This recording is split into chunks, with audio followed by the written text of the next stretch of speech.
వస్తుంది. ఈ సింపుల్ సూత్రం. ఓకే, అక్రమ కేసులకు సంబంధించి కాంగ్రెస్ పార్టీ ఒక వాదన వినిపిస్తుంది. మీరు గతంలో జన్వాడ ఫామ్ హౌస్ అప్పుడు రేవంత్ రెడ్డి అరెస్ట్ కానీ ఆ తర్వాత బీజేపీ పార్టీకి సంబంధించిన నేతలు మీ ఎమ్మెల్యేలను కొనుగోలు చేయడానికి ప్రయత్నం చేశారు. ఆ రోజు పెట్టిన కేసులను కానీ ఈ సందర్భంలో ఇప్పటికి కూడా నిజాలు నిగ్గు తేల్చలేకపోయినారు.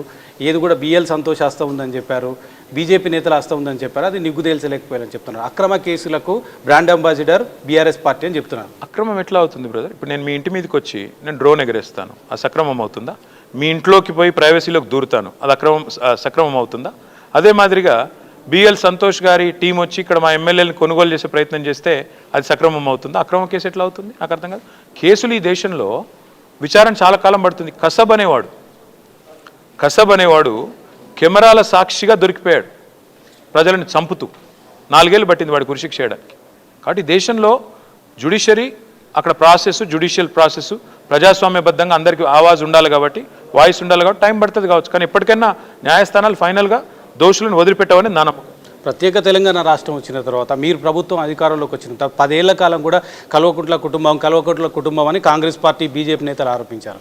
ఇప్పుడు చూస్తే మీరు రేవంత్ రెడ్డి బ్రదర్స్, రేవంత్ రెడ్డి సమూహం, రేవంత్ రెడ్డికి సంబంధించిన ఫ్యామిలీ మెంబర్స్ దోపిడీ చేస్తున్నామని చెప్తున్నారు. ఎట్లా చూడాలి దీన్ని తెలంగాణ ప్రజలు? నేను ఒకటే రిక్వెస్ట్ చేస్తా ఉన్నా. ఇప్పుడు మా గవర్నమెంట్ లేదు, మేము ప్రతిపక్షంలో ఉన్నాం, మా మీద చాలా ఆరోపణలు చేశారు.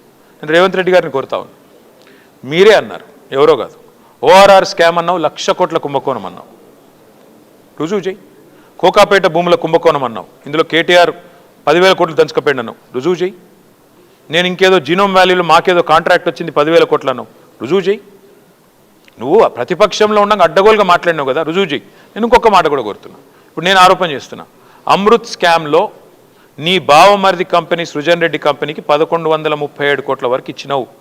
2 కోట్ల లాభం ఉన్న కంపెనీకి 1,100 కోట్ల వరకు ఎట్లా చేస్తుందని నేను అడిగిన.